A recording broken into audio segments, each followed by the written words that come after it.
龍波喺度問嚟嘅出家人，佢出家咗幾多年？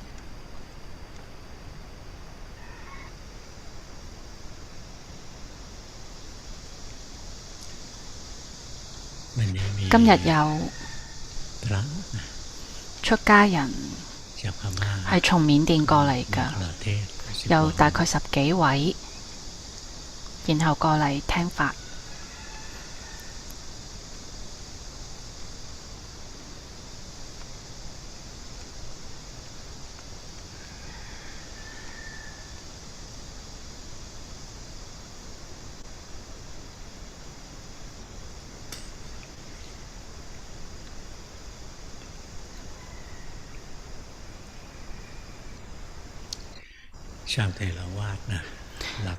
上座部佛教其實修行嘅原則都係一樣㗎，其實就係3學：戒、定、學、心學同埋慧學。關於戒學，對於出家人嚟講，比較寬廣咁樣嚟講呢，有呢個大戒、小戒，有好多戒律入邊嘅唔同嘅部分，有非常之多細節。對於上座部佛教嚟講呢，居士嚟講係五戒就足夠啦。最難嘅一點其實係心學，或者叫增上心學，提升自己嘅心，令到佢準備好可以嚟開發智慧。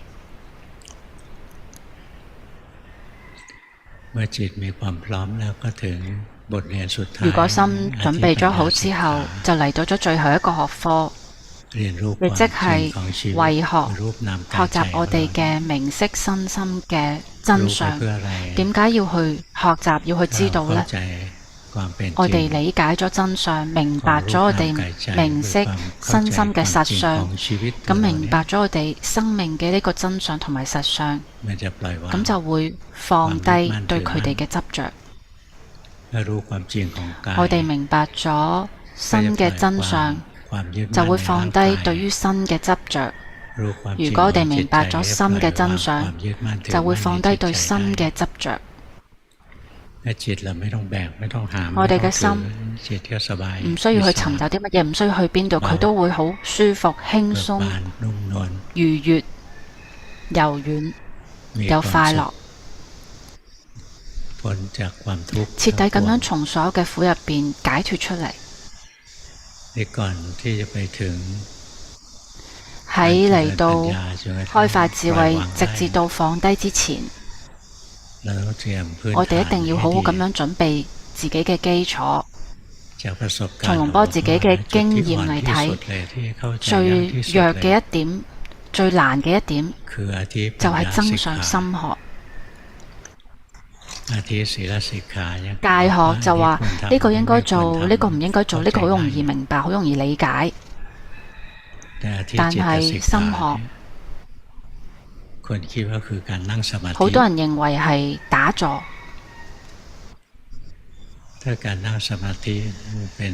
如果打坐就係正確嘅嗰件事，就唔需要等到佛陀悟道成佛啦。如果有唔需要等到佛陀，咁樣就會有正確嘅禪定同埋有正確嘅智慧生起。但係如果修正確嘅禪定可以修到，咁全世界都好多聖者啦。當有高僧大德話龍波話已經識得修行啦，然後龍波就去唔同嘅道場同埋寺院去參訪，發現佢最重要嘅呢，其實就係增上心學，就係真係認真咁樣嚟學習自己嘅心。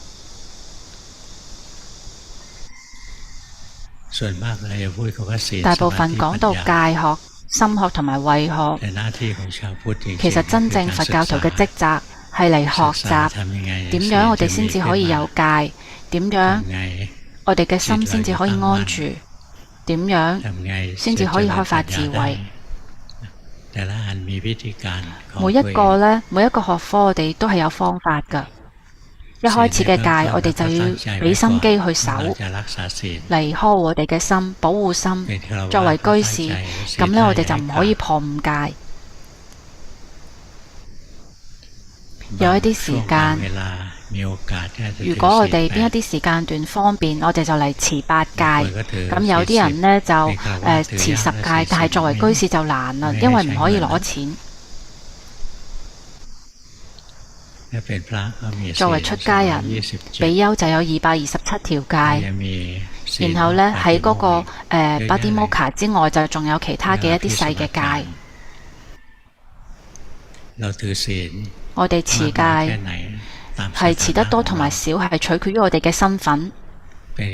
作為居士唔需要持出家人嘅戒嘅，就將我哋居士嘅戒持好。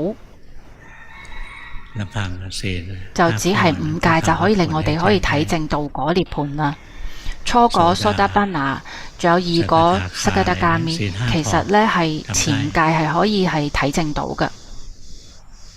但係如果要提升到嚟到3果阿那迦咪，咁就要持8戒，應該要持8戒更加適合。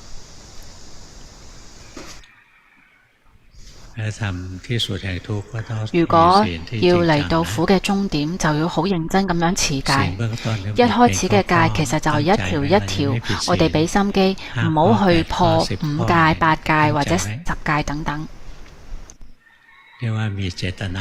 呢個稱之為我哋有動機、有意圖去迴避、避免我哋身口方面嘅呢個5條或者8條、10條等等嘅呢啲行為。一開始係我哋有刻意、有動機咁樣去避免，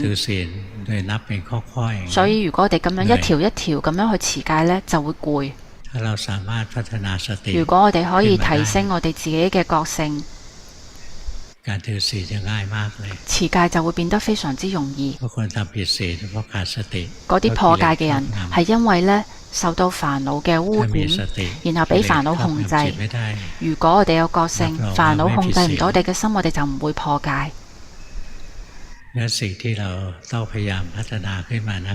所以我哋應該要提升嘅呢，就係覺性覺知。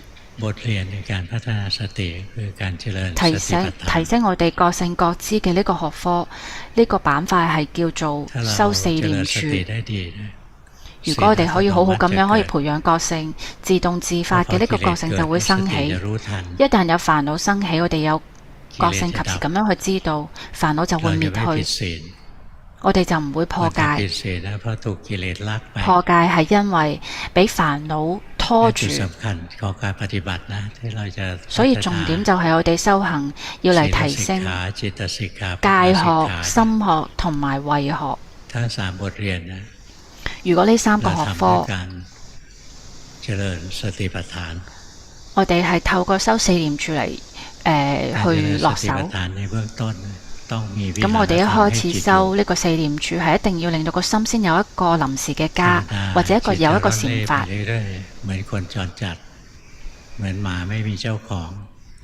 就好似如果係一條狗，佢冇主人嘅話，佢就會到處流浪。比如話今夜瞓喺呢度，聽日又冇嘢食，又要忍飢挨餓等等。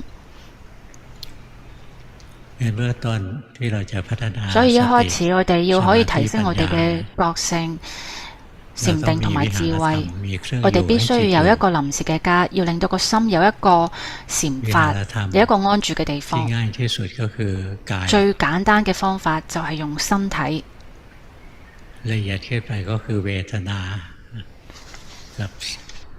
其次就仲有受心，又即係受念處、心念處，呢個係更越嚟越細緻嘅。然後嚟到最高嘅呢，就係法念處，就係睇到成個工作運作嘅過程，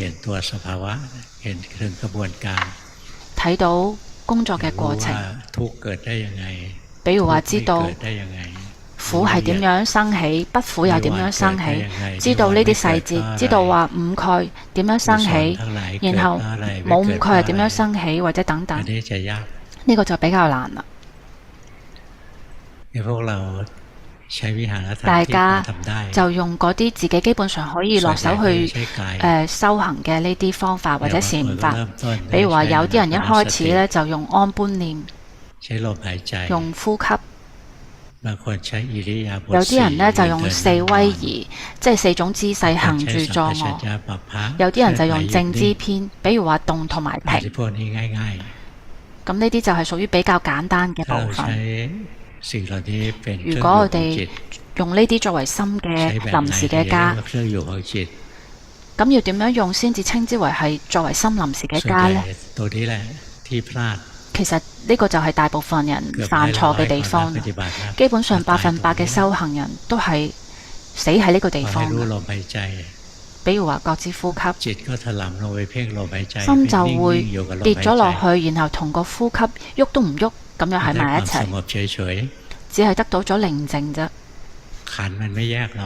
蘊係冇分離㗎，因為心同埋呼吸佢係入咗去聚合埋一齊，冇辦法分離蘊嘅話，就冇辦法繼續去修毗婆舍啦。然後好有趣嘅係細路仔嗰陣呢，高僧大德叫龍波嚟修呢個安般念，然後龍波就吸氣念法，呼氣念陀。一開始唔識修，咁呢就觀住呢個呼吸，心就黐喺呢個呼吸上面，不停咁樣去觀，心就開始寧靜起身，呼吸就越嚟越細緻，越嚟越細緻，直至到最後就喺鼻尖呢個地方停止咗，就只係喺一啲啲喺鼻尖呢個地方有一啲動靜，然後就有光明生起。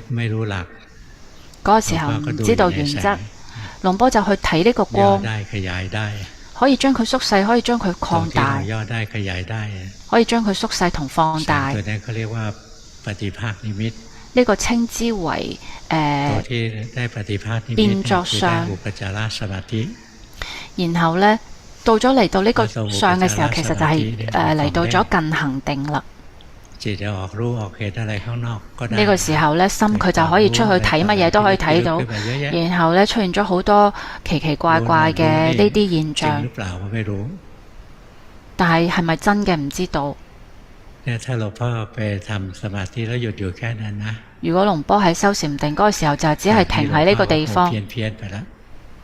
嗰個時候，龍波有可能係行偏咗啦，咁就接落嚟開始去睇，去觀察自己，話修禪定之後呢，一旦有光生起啦，然後呢，呢個係一個層次，然後心可以出去睇，可以睇到呢個天堂，或者係睇到呢個天界。又咁既然可以睇到天界，咁必然都可以睇到鬼，睇到地獄咯。因為嗰個時候龍波只係細路仔，幾歲7歲開始修，就唔想去睇到鬼，怕鬼，咁就知道話哦，如果心呢跟住呢個光出去睇出邊嘅嘢，就係有可能見到鬼，咁接落嚟就唔想俾呢個心，唔送呢個心跟住呢個光出去。然後有光生起咗之後，就只係睇到，就只係知道，唔會令呢個心呢佢出去睇呢樣嗰樣，然後就生起咗喜樂，然後就睇到咗心就依賴呢個光作為呢個憶念嘅地方，心去。如果係覺知光，然後呢，呢個同光打成一片，呢個係一種負擔，然後心就放低呢個光，然後逆流翻過嚟去揾心，然後知者覺醒者喜悅者就生起啦。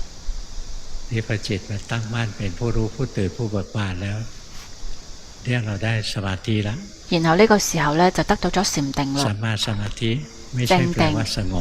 佢嘅意思唔係寧靜，唔好將定將佢翻譯為寧靜。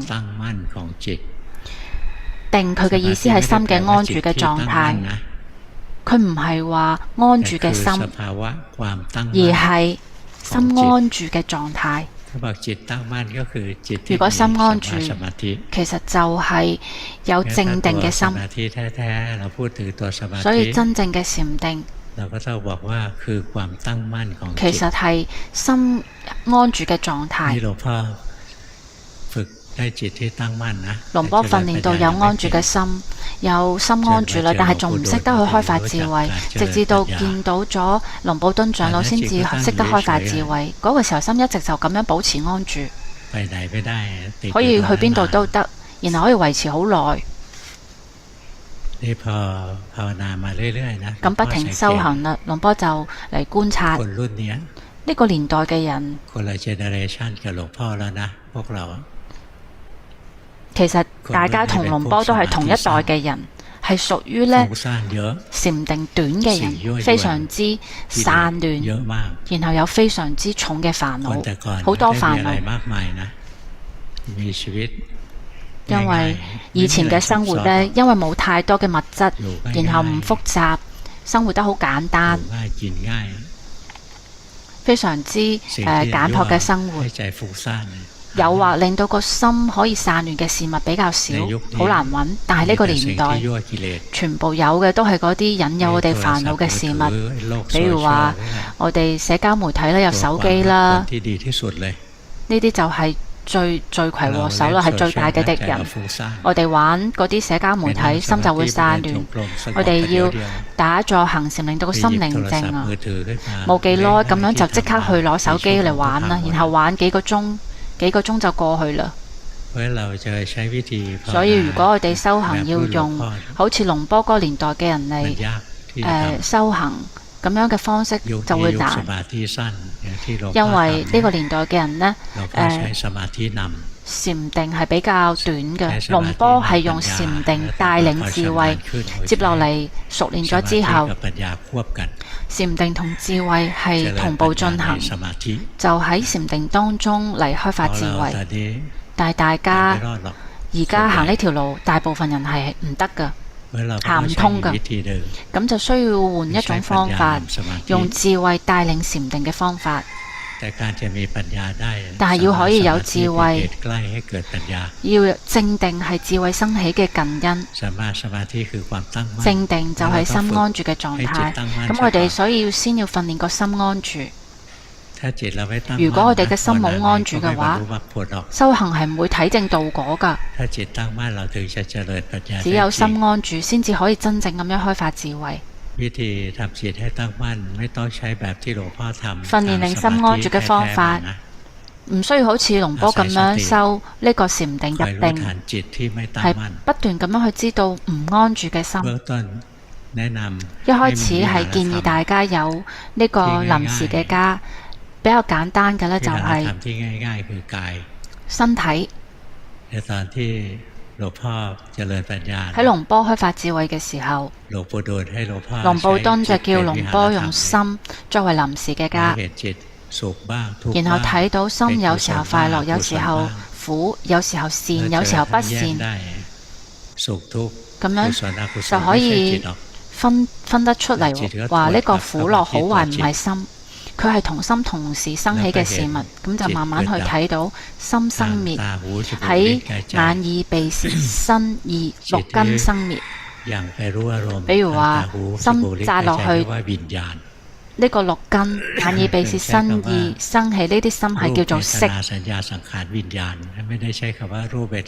所以呢，呢個係我哋訓練嘅時候，我哋訓練係去睇識，即係比如話心扎到去六根上面，眼耳鼻舌身意入邊嘅呢啲心呢，係已經係最細緻㗎喇。而家大家需要訓練嘅就係要訓練個心安住。如果心安住，先至可以開發智慧，可以分離明同埋識。如果心仲唔安住嘅話，明識就唔會分離，就會聚合成為一嚿，聚合成為一嚿嘢，然後我哋就會錯誤咁樣以為呢嚿嘢係我。所以我哋真正修行嘅時候，就建議大家用身體作為臨時嘅家。比如話用呼吸，唔好去緊盯呢個呼吸，要知道話呼吸要去覺知呢個呼吸，而唔係咁釘實佢。吸氣長知道，呼氣長知道，但係唔係話吸氣長去咁釘，呼氣長咁釘。但係好多人修行呢係去覺知呼吸就咁釘呢個呼吸，呢兩個狀態唔同嘅，知道同緊釘係唔同嘅。去覺知呼吸嘅時候，好多人就係心黐住個呼吸，就會一味咁樣寧靜。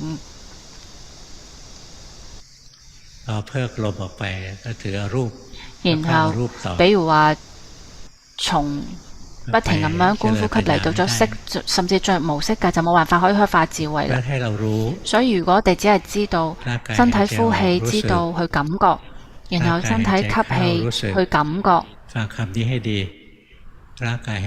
要好好咁樣記得呢個詞係身體呼氣感覺，身體吸氣感覺，而唔係去知道呢個呼吸本身。呢個狀態其實係相差好大嘅。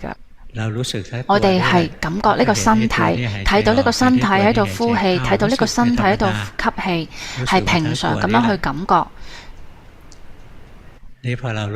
喺我哋不停咁樣去感覺之後，一段時間啦，心佢就會忘記呢個身體，然後走咗去諗其他嘢。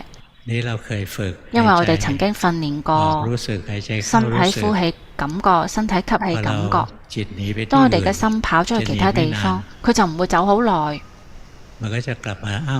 然後佢就會返嚟，就會知道話哦，而家忘記咗身體啦，忘記咗呼吸啦，咁覺醒就會生起，就及時咁樣可以知道話我哋係迷失咗啦。迷失咗一次，我哋知道呢個稱之為呢個就叫做我哋嘅覺性生起咗一次。迷失咗知道，迷失咗知道，我哋唔去阻止，阻止唔到㗎，阻止唔到心去迷失嘅。冇邊個可以阻止心迷失㗎，因為心係無我㗎，冇辦法可以控制。就係我哋要有覺性，去修某一個禪法，呼氣覺知，吸氣覺知。心如果迷失咗，從呼吸走開咗，迷失咗，咁我哋就知道迷失好耐就話啊，呢個迷失咗啦。喺及時咁樣知道迷失嘅時候，迷失嘅心就會滅去，覺知嘅心、覺醒嘅心同埋喜悅嘅心，佢就會自己自動咁樣升起。安住嘅心係冇辦法將佢製造出嚟嘅，因為心係無我㗎，佢係阻止唔到佢迷失㗎。命令佢覺知都做唔到，我哋就要有覺性，不停咁樣緊隨住去知道，吸氣覺知，呼氣覺知。當我哋缺失覺性嘅時候，走出去諗其他嘢，忘記咗呼吸嘅時候，我哋要知道，因為曾經訓練觀呼吸好熟練啦，所以唔會迷失太耐，就會翻過嚟覺知到呼吸上面，就會知道話我頭先迷失咗啦，然後知道咗之後又唔去話佢，唔需要將呢個走出去知道其他心拉翻嚟，就重新開始，再歸零，再呼氣感覺，吸氣感覺。比如話，如果我哋有貪心，想好清晰咁樣知道嘅話，心就會跌落去，就會去緊盯呢個呼吸啦。基本上100%嘅修行人呢，去覺知呼吸都會變成緊盯呢個呼吸。咁只係得到寧靜，心唔安住㗎，心已經跑咗啦，心就走去同呼吸喺埋一齊。要有覺性，及時咁樣知道而家心走咗去呼吸上面啦，就生起安住嘅心。如果我哋用呼吸作為臨時嘅家，就會睇到有時候心佢就會佢有好幾種行為，有時候迷失去諗其他嘅嘢，有時候佢就會跌落去緊盯呢個呼吸，有時候就喺度覺知自己睇到身體喺度呢個呼吸，所以有3種。佢迷失咗，我哋都唔好控制佢，我哋唔去控制，唔去令到佢唔迷失。咁呢，亦都唔去緊盯佢，呢個就係中道，就訓練心安住，心唔走神唔緊盯。讓迷失去諗知道，心就會安住；迷失去緊盯，及時咁樣知道，心就會唔緊盯，咁就會安住。所以當安住嘅心經常咁樣去練習同埋培養，接落嚟就可以嚟開發智慧。因為心真正安住啦，揾佢就會自己可以分離，唔需要去專登去分離揾。如果專登去分離揾嗰個仲喺度思維，仲離呢個毗婆舍那依然好遙遠。但係如果心安住，就會睇到細節，就會比如話呢個身體喺度喐緊，喺度坐緊，喺度行緊，佢唔係我。呢個身體唔係我。生起喺身體入邊嘅苦同埋樂，佢哋嚟嚟去去，然後包括咗心方面嘅苦樂、不苦不樂，都唔係我。佢係嚟嚟去去嘅事物。仲有喺同心同時生起嗰種善同不善，唔係我。佢係嚟嚟去去嘅事物。一旦我哋嘅心修行得越嚟越多，我哋就會睇到呢個色法，亦即係身體唔係我；名法，亦即係苦樂嘅呢個感覺、感受。苦樂嘅感覺唔係我。仲有想蘊、記憶同埋界定。記憶唔係我，有時候記得，有時候唔記得。仲有呢個行，亦即係好壞嘅造作。呢個唔係我，係心睇到嘅對象。咁只係剩得一樣啦，就係色受想行前四個蘊唔係我，只係剩低呢個心。然後點樣可以睇到心唔係我呢？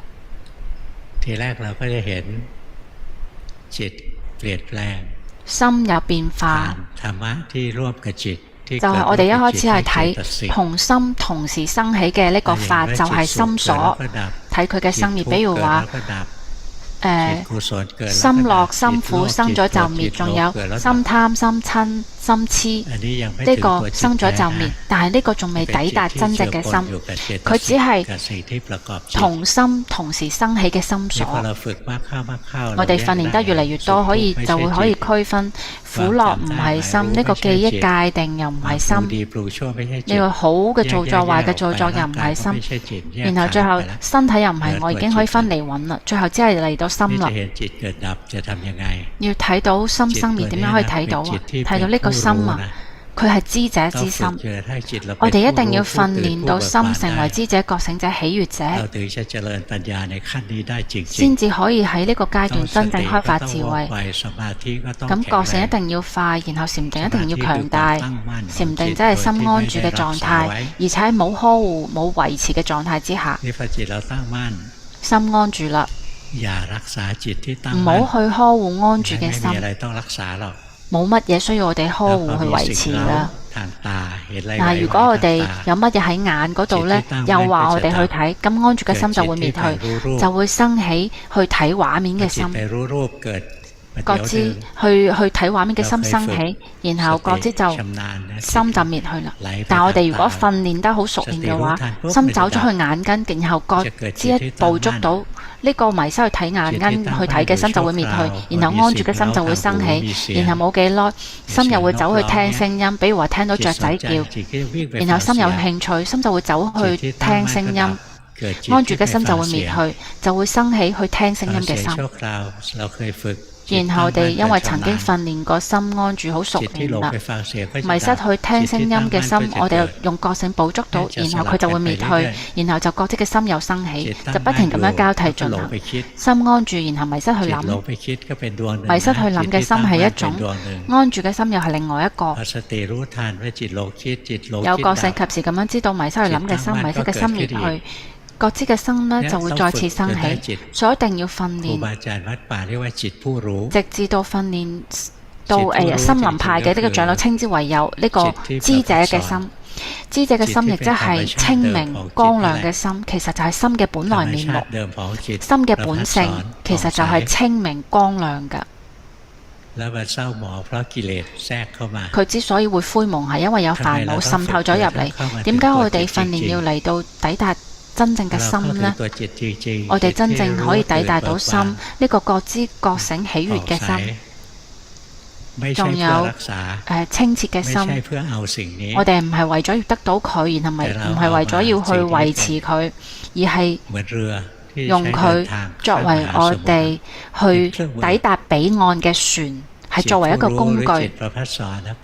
知者清明光亮嘅心就好似我哋修行嘅工具，我哋將佢培養提升，然後我哋睇到心走開咗，及時咁樣知道就會生起知者嘅心，走咗去眼根，走咗去耳根，或者係鼻舌身意。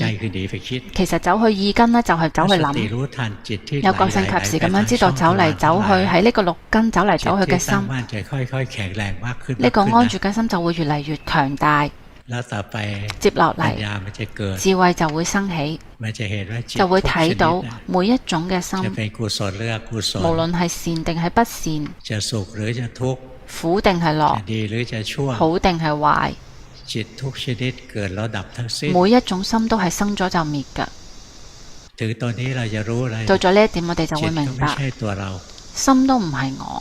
我哋要命令心成為知者，做唔到，因為提升到心成為咗知者啦。我哋話要禁止佢迷失，我哋又阻止唔到。咁呢，我哋唔去干涉我哋嘅五蘊，我哋係如其本來咁樣去知道呢五蘊。五蘊就係苦堆，我哋對苦嘅職責係去知道，而唔係去斷，唔係入去改變佢，而係去知道，如身咁樣去知道身，如感受即係苦樂不苦不樂咁樣去知道感受，然後如其本來咁樣去知道呢種好壞嘅造作，仲有如其本來咁樣知道呢個想蘊同記憶同界定，同埋最後如其本來咁樣去知道心，唔入去干涉佢，我哋就會發現一開始就會睇到呢個心唔係我，所稱之為呢個我嘅心，其實佢都係生滅嘅，佢唔係恆常嘅，佢係冇辦法控制、冇辦法掌控嘅事物，唔係我，唔係我嘅。如果我哋咁樣行，咁從呢個界定位，多多咁樣開發智慧，緊隨住去知道、睇到呢個變化，睇到五蘊嘅變化。睇到心，睇到佢嘅變化，然後有咗知識，我哋就會明白所有一種心都係無常嘅，唔係我，唔係我嘅。然後生滅嘅五蘊都唔係我，唔係我嘅。成個世間都係各自觀察嘅對象，都唔係我，唔係我嘅。喺五蘊之中冇一個我，喺五蘊之外冇一個我。根本冇一個我喺邊度。呢個時候就體證咗初果蘇達班拿啦。咁呢，就繼續慢慢咁樣訓練落去，有次第咁樣訓練落去，其實就係培養覺性啦。有覺性去知道身，有覺性咁樣去知道心，如其本來咁樣去知道，去睇到佢哋嘅三法印。有覺性如身心咁樣本來去知道身心，但係要可以睇到佢哋嘅真相，如實咁樣去睇到，一定要有安住中立嘅心。所以睇到嘛，安住嘅心好重要㗎。如果冇安住嘅心，係冇辦法可以如實咁樣去睇到身同埋心㗎，心就會有偏見。難嗎？唔難㗎，其實係有順序咁樣去做。首先呢，要持五戒，要心意堅決咁樣要去持好五戒。當我哋有戒嘅時候，有戒作為我哋嘅大地，咁我哋訓練禪定就唔會係難嘅事啦。如果心呢好壞，就一直散亂，根本冇辦法培養啲咩美好嘅品質。所以我哋有覺性，不停咁樣去觀察我哋嘅心。有善法生起知道，不善生起又知道，緊隨住不停咁樣去知道，修某一個禪法，然之後不斷咁樣及時知道自己嘅心，呢個係稱之為心學。而唔係一味咁樣修禪定，然後寧靜，只係得到寧靜。呢個唔係心學，心學係修乜嘢禪法都得，然後及時咁樣知道自己嘅心。比如話龍波喺訓練嘅時候用呼吸，呼吸咗之後心走咗又知道，心去緊盯呼吸又知道。或者有啲人用四威儀，即係行住坐臥，坐住又知道，企住又知道，然後行住、瞓住都不停咁知道自己嘅身體呢個姿勢。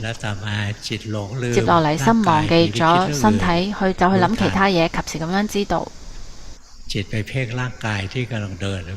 然後睇到身體喺度行，要知道話，心啊跌咗落去，心喺度行啦，呢跌咗入佢身體入邊。但我哋修行係唔走神唔緊釘，而唔係呢個心有一個禪法，其實呢個係比較難㗎。心係變化得非常之快㗎。我哋嚟睇自己。邊個煩惱生起得好頻繁，我哋就用嗰個作為臨時嘅家。龍布敦長老叫龍波嚟觀心，因為龍波覺得自己係親心型嘅人，龍波就用親心，我知道有呢個親，同埋心無親。即係有親知道有親，無親知道無親，就用呢一個。一開始就係用呢一啲。然後呢，就係親心知道，冇親心又知道，一日都係咁樣㗎。幾時一接觸到所緣就煩躁，因為係親心型嘅人。所以當自己不停咁樣去觀，有親心知道，有親心知道，一嬲咗就知道，一嬲咗就知道。呢個係用親心作為臨時嘅家。邊個係嗰種貪心型嘅人呢？一睇到乜嘢就有貪心生起，所以就用貪作為臨時嘅家。嗱，比如話一睇到又想要啦，又想要得到啦，一睇到咗之後又想要啦。咁有時候想要，有時候唔想要。有時候想要，有時候唔想要。咁所以呢，貪心型嘅人就去睇呢一點。睇想要同埋慾望。如果我哋用心念處嘅話，就嚟睇自己邊一個煩惱生起得頻繁，咁就用嗰個作為臨時嘅家。咁龍波就用親心作為臨時嘅家。咁咧，大家去觀嘅時候，然後一開始只係知道一樣，但係接落嚟呢，有貪生起又知道，有痴生起都知道。接落嚟有咩生起，全部都可以知道。一開始係先知道一樣，但係接落嚟就會擴大範圍，就其他都可以知道。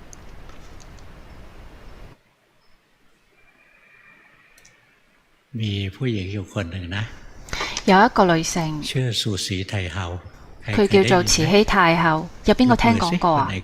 舉下手，邊個聽講過嘅舉下手。未聽講過就真係怪啦，因為佢好出名。邊個知道話而家嘅嗰個太后，包括過去嘅其他太后叫咩名啊？根本唔知啊，根本比唔過慈禧太后。慈禧太后出名多啦。慈禧太后佢曾經對自己嘅女講過，話佢從來都冇對邊個起過親心。然後佢嘅女就話：哦，你真係心地善良啊！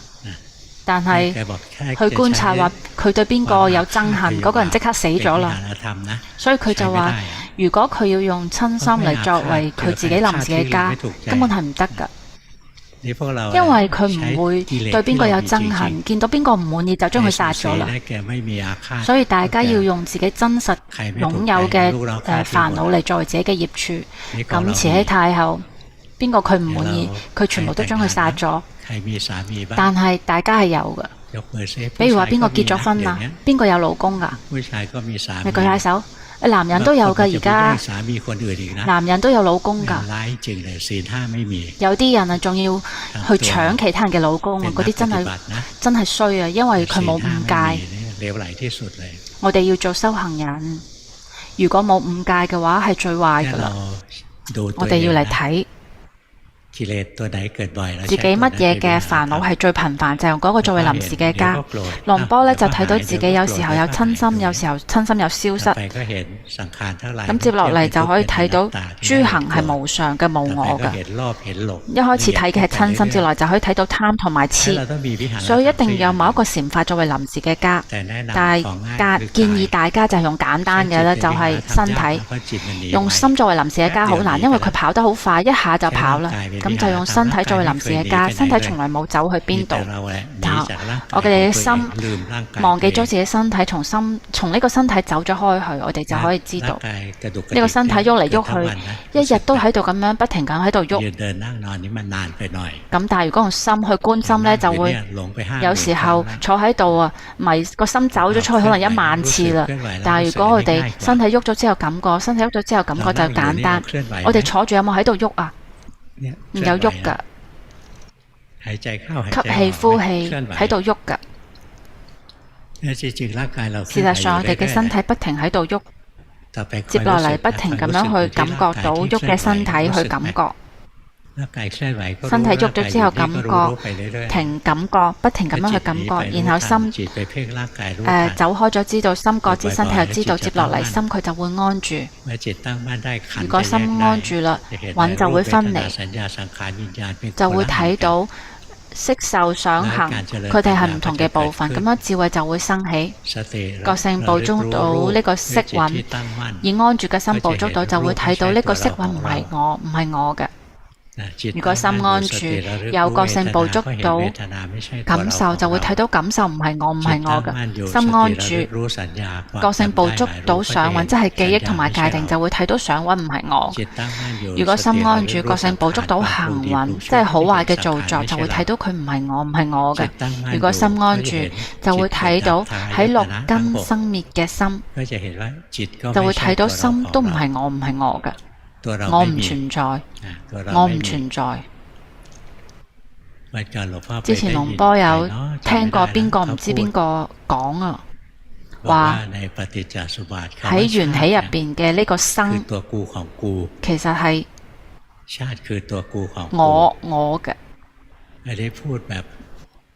其實呢個係唔係咁正確㗎。其實生呢個狀態係心去捉取眼耳鼻舌身意，心入去捉起身呢個眼耳鼻舌身意，呢個稱之為12緣起入邊嘅生。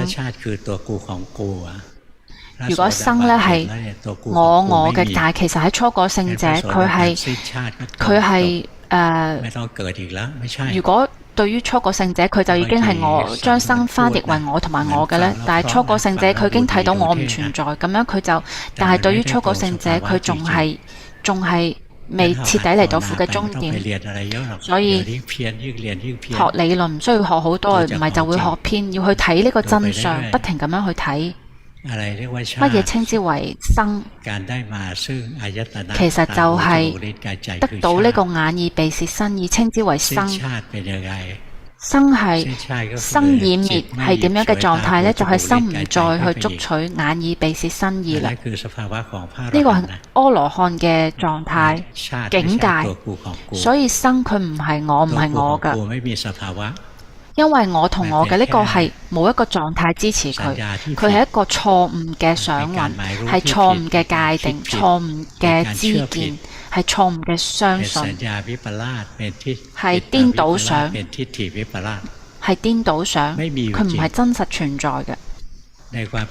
如果我哋真正咁樣睇到我唔存在，其實初果聖者一開始就睇到啦。但係生佢唔係我，而係佢一個狀態。係心入去捉取眼耳鼻舌身意嘅呢個症狀。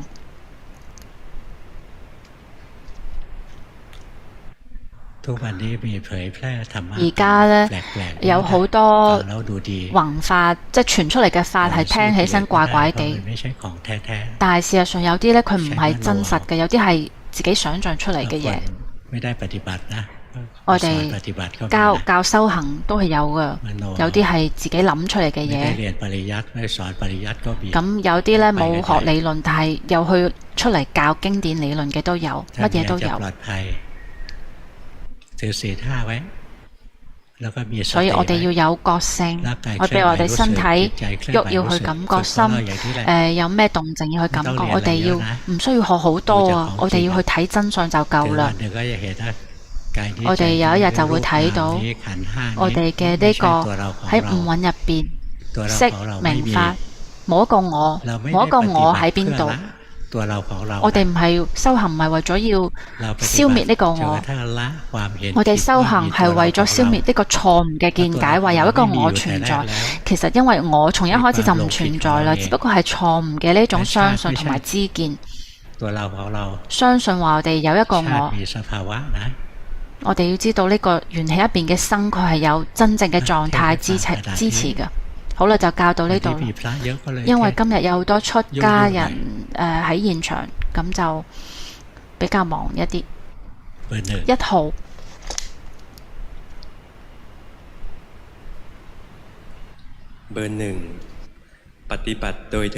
以行禪同埋打坐嚟修行，喺行禪轉身嘅時候，睇到心有變化，有時候就好似突然間晃咗一下，好似苦樂，好似一嚿圓形嘅嘢咁樣湧出嚟，睇到想要，然後有痛苦，心唔中意，又造作其他嘅情緒去逃避嗰個狀態，然後睇到嗰種狀態，覺得係從想入邊去睇到嘅，因為睇到嘅時候佢已經變成另一個狀態啦，覺得自己定力唔夠。請問係咪真係睇到定係諗出嚟？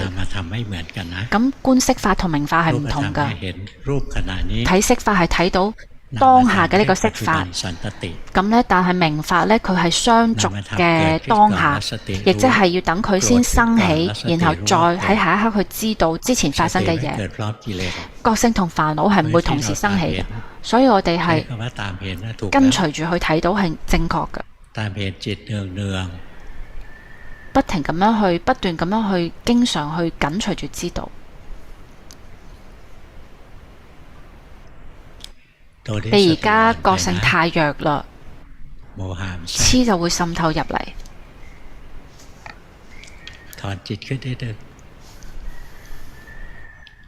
停。你如果係修禪定，就嚟到呢一點，你要到呢一點可以有覺知自己，而唔係呢去帶呢個心呢入到去嗰個昏沉嘅嗰個狀態。而家痴開始滲透入嚟啦。你要去修嗰種喐嘅禪定，比如話去做家務，做啲乜嘢，不停咁樣去喐，然後不停去感覺。如果好似你之前咁樣去打坐嘅話，就會有痴滲透入嚟。要去喐咗之後感覺，喐咗之後感覺。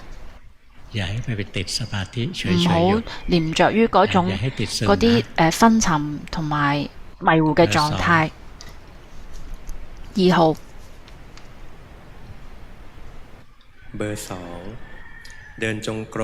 行禪3個鐘，打坐5分鐘。而家嘅修行有時候進步，有時候退步。喺度學習自己做錯嘅地方。之前係用念佛陀作為臨時嘅家，但係過去4個月呢，就用身體作為臨時嘅家，因為心冇力量。最近身體唔係太好，請問咁樣做得唔得？得，可以，繼續去修啦。但係而家唔正確，你感覺到嗎？你喺度改造心。你改造心，令到佢喐都唔喐，唔好去造作呢個心。要知道心嘅造作，唔好去造作心。修行人基本上100%都會去造作自己嘅心。要如心本來面貌咁樣去知道心，而唔係去改造佢。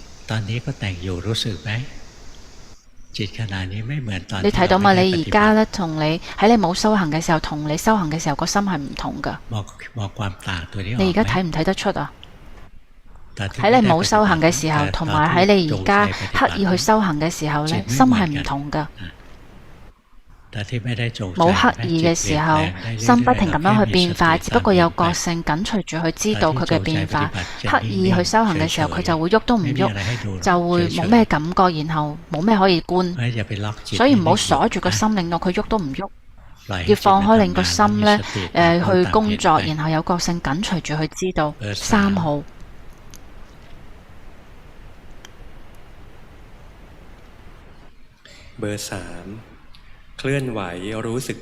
喐咗之後覺知自己，然後都修安觀念，係親心型嘅人。最近累積咗好多壓力，然後越做壓力就越大，覺得世間嘅工作係冇盡頭嘅。以前念佛陀嘅時候呢，用左胸作為心嘅呢個基礎，後嚟成為咗習慣，然後修固定形式嘅時候呢，覺知就會聚集喺嗰度。請問咁樣有冇錯？咁都冇錯嘅，咁你係點樣就用嗰個啦。但係如果心走咗去呢個地方，你要及時咁樣去知道。心從呢個地方走開咗，又及時咁樣知道。心喺邊度都得㗎，呢個唔重要。龍波曾經去問龍布敦，佢就話：長老。呢個心喺邊度？心安喺邊度啊？長老就話：心冇地方可以安，喺邊度生喺就係嗰度滅。所以佢喺邊度都得，只要佢走咗就知道，然後跌咗落去去沉喺入邊又知道。4號，佢呢個係4號固定形式。係誦經同埋行禪2個鐘，用身體嘅移動作為臨時嘅家。有一日發願一次行禪3個鐘，然後有正念覺知身體移動，都覺知呼吸，心作為觀者，可以睇到各種造作生起，然後可以自己滅去，可以區分。但係喺日常生活之中，仲會俾呢個親心完全咁樣控制。請龍波教導，就先咁樣訓練。一旦有咗親心，自己有苦啦，佢就會自己放低呢個親心。唔好令到個心喐都唔喐。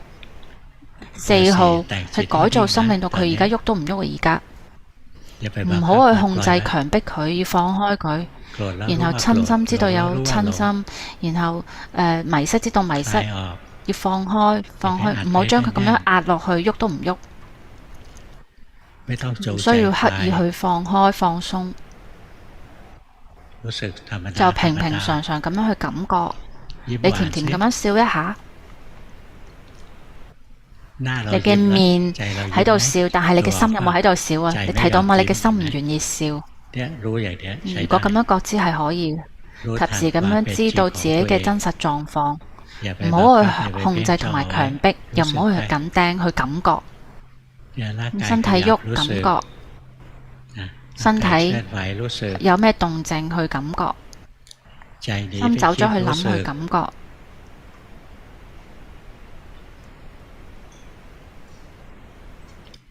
你而家帶個心呢落去昏沉啦，要去感覺。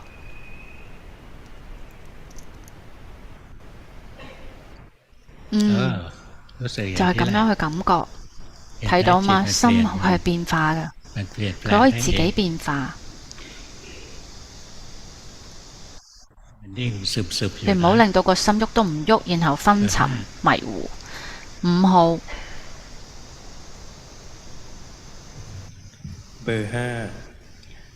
修行睇到心喺度思維造作，有善同不善，無論係好定係壞，散亂或者係安住，全部都喺度變化。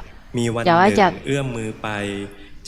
伸手去攞呢個水杯嗰陣，睇到好似畫面係一幅一幅咁樣好密集嘅片段。請龍波佈置功課，繼續去修行啦。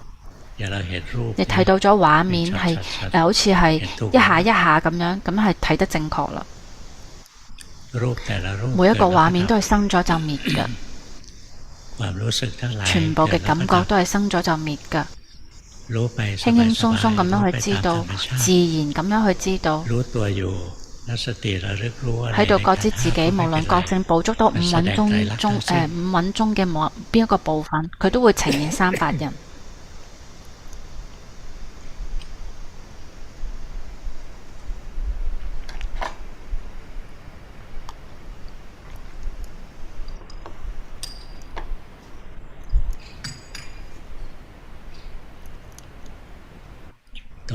迷失咗啦，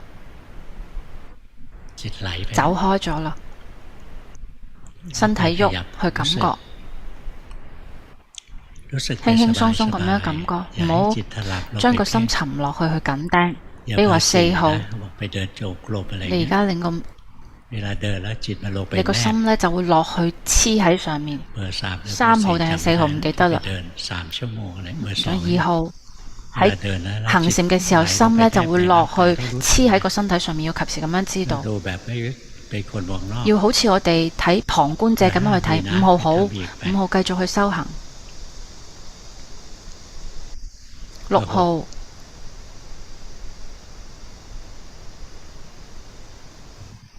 係行禪打坐修行，每日1到2個鐘。朝早呢就誦經比較短，喺佛日嘅時候就會嘗試持8戒。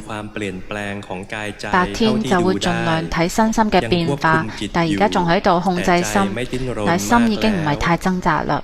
今年年底可以得到咗喺寺院出家嘅機會，請龍波指出自己需要提升嘅地方，就活在當下啦。我哋修行唔係為咗得到啲乜嘢，我哋修行係為咗睇到身心嘅真相。7號。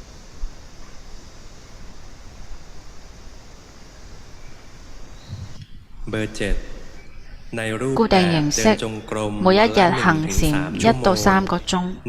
日常生活之中，覺知身體嘅動作，睇到被覺知嘅狀態滅去，就睇到喺頭同埋心口嘅苦交替生滅，睇到苦逼住成個身同埋心。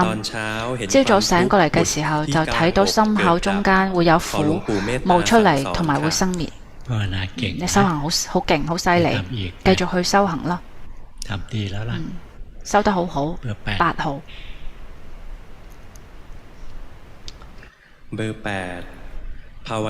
每一日都修行，但係因為心急，做乜嘢嘢反而就會變慢，就會做早晚課、誦經打坐。心有時候堅強，有時候呢又會脆弱同埋攰，交替出現，一直喺度觀察緊自己，去睇到自己喺語言、思想同埋行為背後嘅嘢。努力咁樣持好戒，用呼吸作為朋友。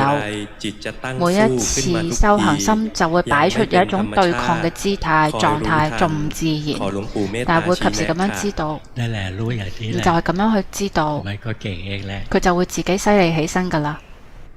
好啦，今日就係呢啲啦。